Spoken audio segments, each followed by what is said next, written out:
Atenção! Vai começar agora uma teleaula de ensaios de materiais do curso profissionalizante. Este módulo tem um total de 25 aulas. Hoje, você vai assistir a teleaula número 17. Bons estudos!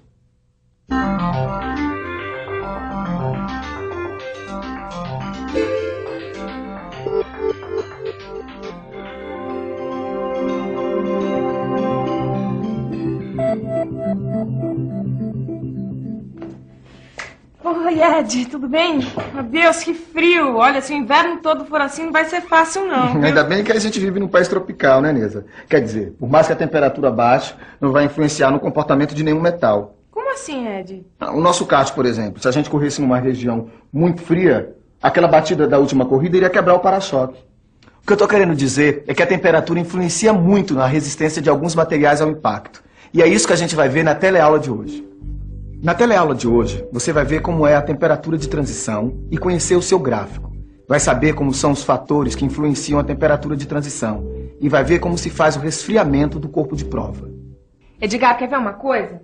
Aqui nesse livro eles dizem que um dos principais fatores da derrota dos alemães na Segunda Guerra Mundial na Rússia foi justamente o rigoroso inverno russo. Imagina só, hein, Neuza? Um soldado alemão naquele frio de menos 40 graus, descobrindo que a boca do canhão se quebra logo no primeiro disparo. Edgar, vamos logo, porque eu tô sentindo que a teleaula de hoje vai ser quente. Eu acho que vai ser fria, viu, Neuza? Se segura que a nossa teleaula tá começando.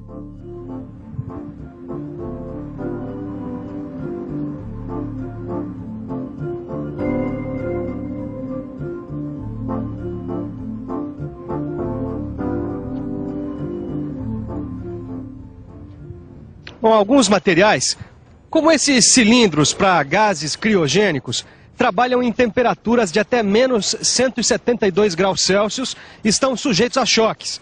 Por isso eles passam por um ensaio de impacto. É claro que esse ensaio de impacto vai ser realizado em baixas temperaturas, que é a condição em que o material vai trabalhar. Bom, no ensaio de impacto existe uma faixa de temperatura onde a energia absorvida pelo corpo cai apreciavelmente. E essa faixa de temperatura é chamada de temperatura de transição, que é o que o engenheiro Alfredo vai explicar para a gente agora. Alfredo, afinal, o que é a temperatura de transição? É a temperatura em que ocorre uma mudança no caráter da ruptura do material. Quer dizer, um material dúctil, na temperatura de transição, apresenta um comportamento frágil. Muito bem, Caio. Para você entender direitinho essa história da temperatura de transição, é preciso a gente ver que um pedaço de aço como esse, que absorve 17 joules de energia de impacto em temperatura ambiente, ele passa a absorver 3 joules em baixa temperatura. Ué, como assim, Silva? Pensa o seguinte, um aço absorve 17 joules de energia de impacto a 25 graus Celsius, que é mais ou menos a temperatura ambiente. Quando a temperatura desce a menos 23 graus, o valor da energia absorvida é pouco alterado, atingindo a 16 joules. Mas este valor cai para 3 joules na temperatura de menos 26 graus Celsius. Como essa passagem não é repentina, na maioria dos casos ela é chamada de faixa de temperatura de transição. E é aí que a gente tem que ficar por dentro.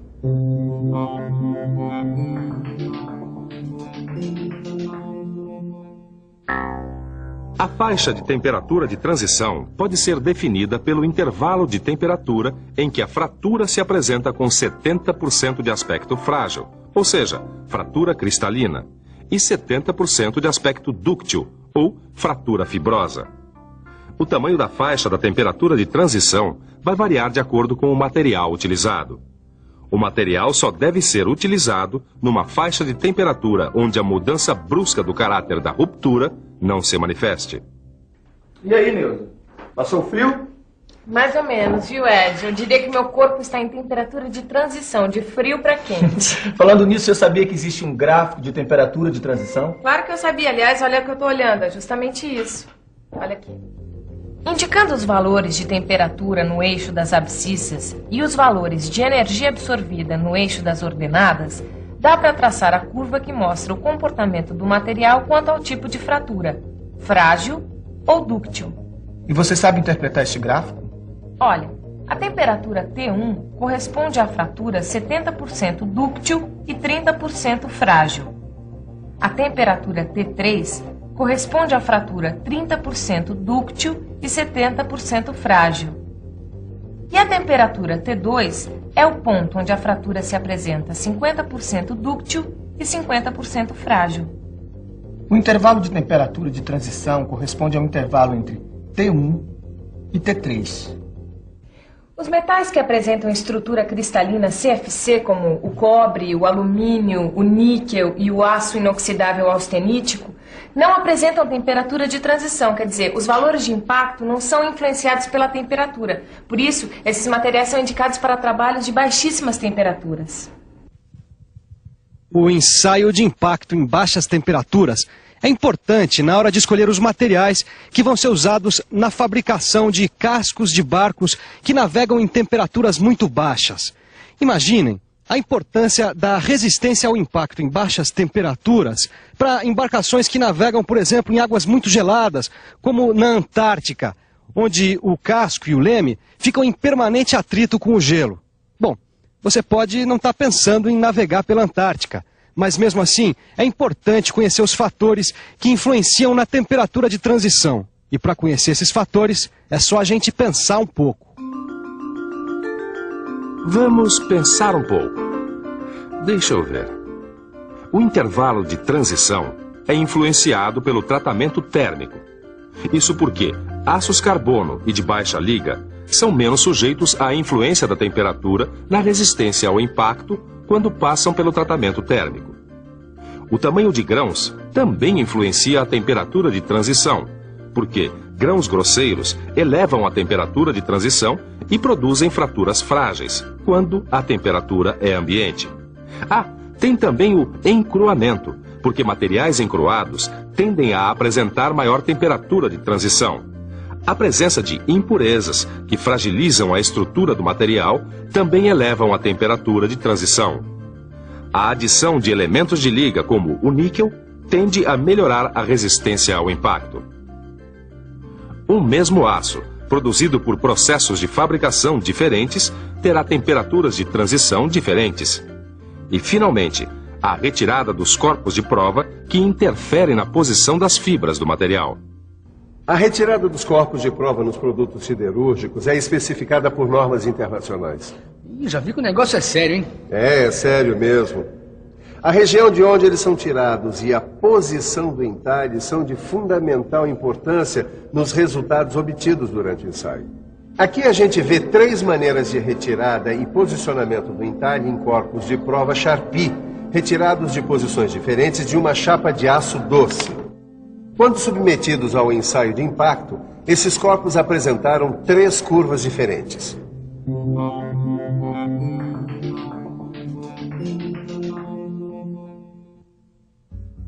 No corpo de prova A, o entalhe está transversal às fibras do material. Por isso, a curva mostra que esse foi o corpo de prova que apresentou a maior quantidade de energia absorvida. No corpo de prova C, o entalhe está no sentido da fibra e favorece o cisalhamento. Por isso, a absorção de energia foi a pior possível. O corpo de prova B também apresenta entalhe transversal, mas o entalhe atravessa o núcleo da chapa e corta todas as fibras transversalmente. A curva, então, está numa situação intermediária. Essa relação entre as curvas do gráfico permanece constante qualquer que seja a temperatura do ensaio. Edgar, para o ensaio de impacto a baixas temperaturas dar certo, o corpo de prova tem que estar gelado? Eu acho que sim, viu, Nilson? Bem gelado, viu? Mas para a gente entender como isso funciona, a gente tem que ver como é feito o resfriamento no corpo de prova. Bom, então para isso é bom a gente ficar de olho no ensaio.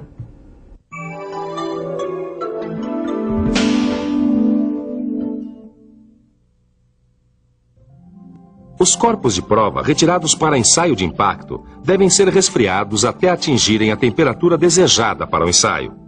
As técnicas de resfriamento têm normas técnicas específicas. Uma das técnicas consiste em mergulhar o corpo de prova num tanque com nitrogênio líquido por mais ou menos 15 minutos. Depois, com a temperatura homogeneizada, o corpo de prova está pronto para o ensaio de impacto. Caio, eu vou te mostrar um outro jeito de obter o resfriamento do corpo de prova. Vamos lá. É a mistura do álcool e do gelo seco. A gente despeja álcool aqui nessa vasilha. Tá? E vamos misturar com o gelo seco. Pois bem, essa mistura vai permitir que nós consigamos temperaturas de até 70 graus Celsius abaixo de zero. Pô, fácil, né, Silva? Mas tem uma coisa, Caio. O tempo para romper o corpo de prova após o resfriamento é de no máximo 5 segundos. O quê? Só 5 segundos para tirar o corpo de prova do recipiente e colocar na máquina de ensaio? Tem que ser muito rápido, hein, Silva? Tem sim. Por causa da grande dispersão dos resultados nos ensaios, o ensaio de impacto comum não pode ser aplicado nos projetos de engenharia estrutural. E se você quiser conhecer outros tipos de ensaio de impacto desenvolvidos para isso e ficar atualizado, consulte os livros técnicos que existem sobre o assunto. Muito bem, e agora vamos à revisão. E atenção, se liga aí que é hora da revisão. Na teleaula de hoje, você conheceu a temperatura de transição. Viu como se faz a interpretação do gráfico de temperatura de transição. Viu que os fatores que influenciam na temperatura de transição são o tratamento térmico, o tamanho dos grãos, o encruamento, as impurezas, os elementos de liga, os processos de fabricação e a retirada do corpo de prova. E, finalmente, viu como se faz o resfriamento do corpo de provas. Hoje você viu a última teleaula sobre o conjunto de ensaios classificados como destrutivos. A partir da próxima teleaula você vai conhecer os ensaios chamados não destrutivos. Essa é a hora certinha para você revisar todos os ensaios que viu até aqui e resolver os exercícios. Até a próxima!